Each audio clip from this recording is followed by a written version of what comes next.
When Prince George was 8 months old in 2014, Maria Teresa Borrello, a Spanish nanny, began working for the Prince and Princess of Wales. 10 years later, Maria continues to support William and Kate in raising their 3 children, Prince George, Princess Charlotte, and Prince Louis, by working for them. Even though the kids spend a large portion of the week at Berkshire's esteemed Lambrook School, there is still plenty that needs to be done with the young royals after school. We think Maria will be spending her days balancing the trio's activities and study schedules instead of changing diapers and helping them wean themselves. Luena explained to us what a Norland nanny does for a family whose children are in school. A Norland nanny's role changes as their charge grows, although you don't become less busy, she said. If your child attends school during the day, you must schedule school pickups and prepare the practicalities of the various pickup times because of after-school activities and clubs. To ensure that every child has a substantial breakfast and is well refueled for a demanding school day, organization is essential. And keeping in mind to dress the kids in their appropriate uniform or sports gear for school every day. She tells us, referring to the kids' outfits, that these kids are growing up quickly and will experience abrupt growth spurts. A nanny's responsibility is to ensure that all shoes and clothing fit properly and are labeled appropriately. This is something we address in our college sewing classes. Arranging wholesome dinners for famished kids is a crucial aspect of our responsibilities. Making advanced plans and checking the school menus to ensure kids don't have fish pie for lunch and dinner. According to Luena, the work involves treating every child as an individual, and this approach affects the daily agenda.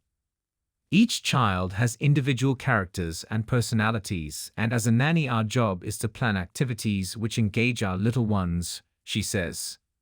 This could be setting up an art project or playing football to release steam. It is required of a nanny to assist each child with their schoolwork and to make it engaging and enjoyable as feasible. To prevent boredom and resistance from setting in, we might set up a homework station in the yard or in an inside den, depending on how each child learns best.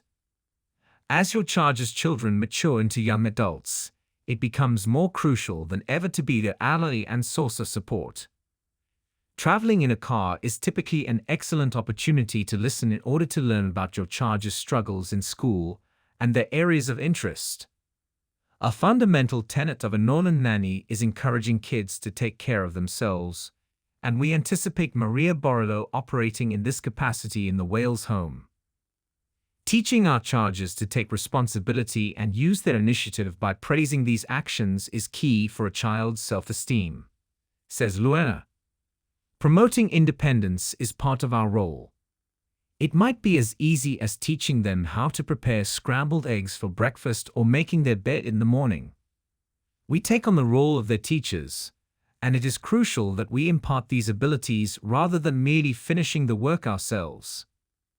There's nothing more fulfilling than witnessing a child's happiness after completing a task they were previously unable to complete.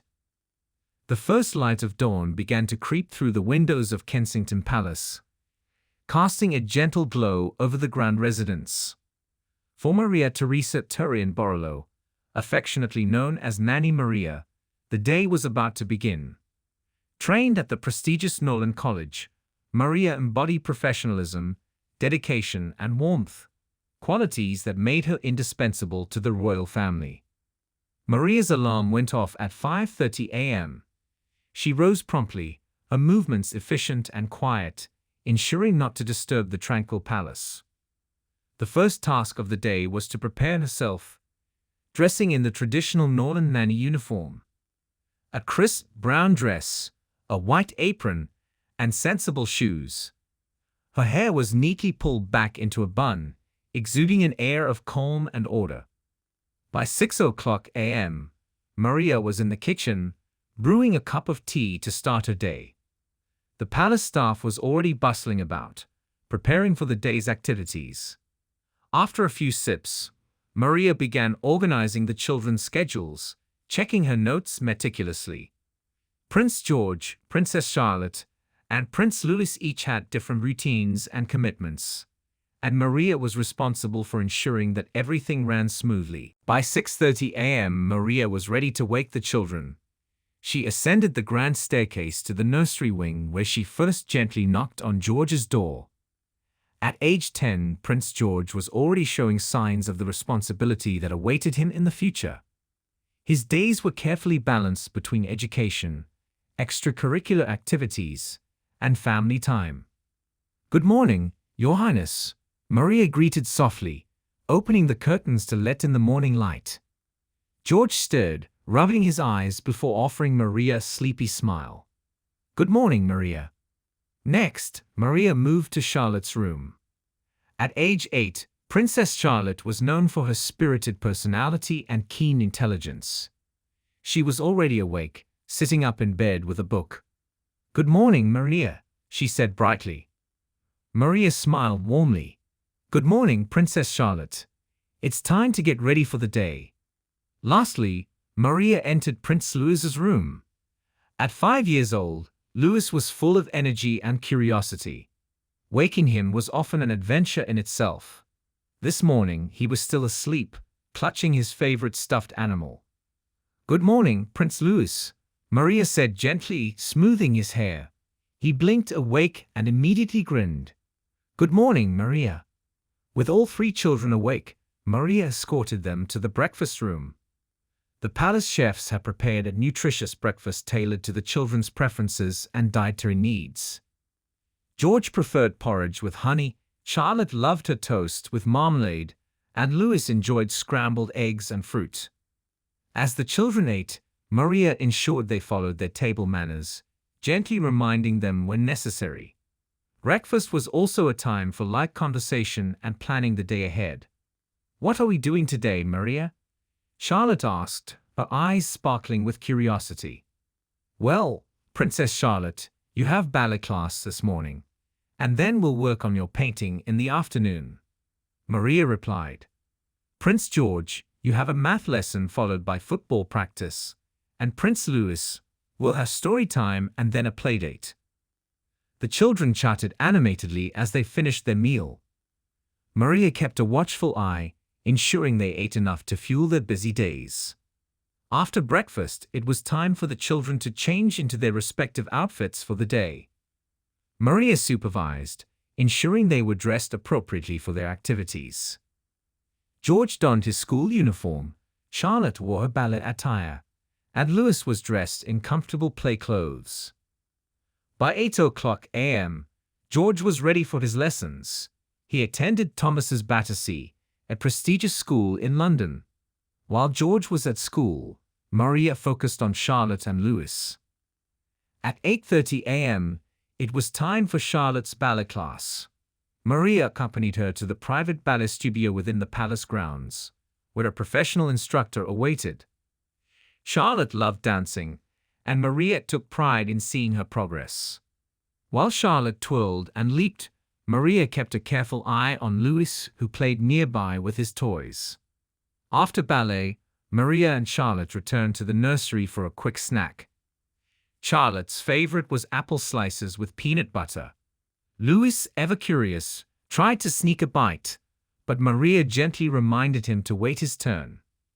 By mid-morning, it was time for Louis' story time. Maria had a vast collection of children's books, each carefully selected to stimulate Louis's imagination and love for reading. Today, they chose a book about a brave knight and his adventures. Maria read with enthusiasm, using different voices for the characters, much to Louis's delight. Charlotte often joined in, her own love of stories making her a willing participant. Together, they laughed and marveled at the illustrations, with Maria guiding them through the tale. After story time, it was time for Louis' playdate. Maria had arranged for a few children from nearby families to visit. She supervised the playdate, ensuring everyone played safely and fairly. The children built castles with blocks, raced toy cars, and played hide and seek in the palace gardens. As noon approached, it was time for lunch. Maria escorted the children back to the dining room where a healthy meal awaited.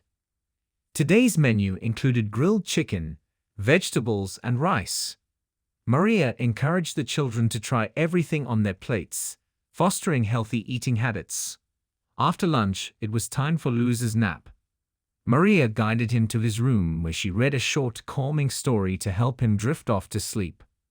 Once Lewis was settled, Maria had a brief moment to herself to regroup and prepare for the afternoon. By 1 p.m., George had returned from school. Maria welcomed him back, asking about his day and ensuring he had a snack before his afternoon activities. George loved football, and Maria often accompanied him to practice, cheering him on from the sidelines. While George was at football, Maria spent time with Charlotte on her painting. Charlotte had a natural talent for art, and Maria nurtured this passion with enthusiasm. Today, they worked on a landscape scene with Maria offering gentle guidance and encouragement. After football, George joined his siblings in the nursery for some free playtime. The children were allowed to choose their activities, and Maria facilitated their play, ensuring they shared and played cooperatively. By 4 p.m., it was time for tea. The children loved this tradition, and Maria made sure it was a special part of their day. Today, they enjoyed cucumber sandwiches, scones with jam, and a selection of fruit. It was a time for the children to relax and chat about their day. After tea, Maria guided the children through their evening routine. They tidied up their play area, and Maria helped them choose their outfits for the next day.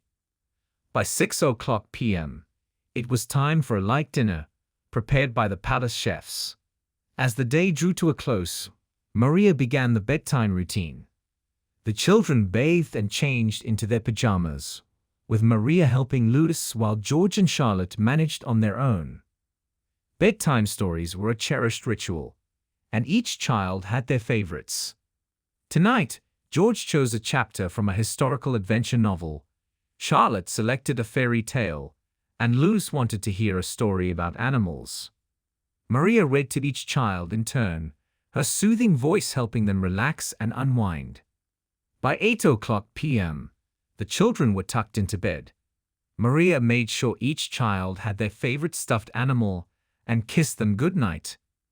As she turned off the lights, she felt a deep sense of satisfaction, knowing that she had helped create a day filled with love, learning, and joy for the young royals. With the children asleep, Maria had a moment to reflect on the day. Each day was different, filled with its own challenges and rewards. Maria felt honored to be part of the children's lives, guiding them as they grew and developed. She took a few minutes to update the children's daily journals, noting their progress, any special moments, and things to address the next day. This attention to detail ensured that every aspect of their development was carefully monitored and supported. Maria's bond with George, Charlotte, and Lewis was a special one. She was more than just a nanny. She was a confidant, a teacher, and a friend. The children trusted her implicitly, and Maria cherished the trust they placed in her. She knew that her role was not just about daily routines, but also about nurturing their spirits and helping them grow into kind, capable individuals. Maria was committed to instilling values of respect, empathy, and curiosity in the young royals. Maria's life as the royal nanny was one of dedication and love. Her days were long and demanding, but the rewards were immeasurable. She found joy in the children's laughter, pride in their achievements, and fulfillment in the knowledge that she was making a difference in their lives. As she prepared for bed, Maria felt a profound sense of purpose. She knew that tomorrow would bring new adventures and challenges, but she was ready to face them with the same dedication and love that had guided her every day as the royal nanny.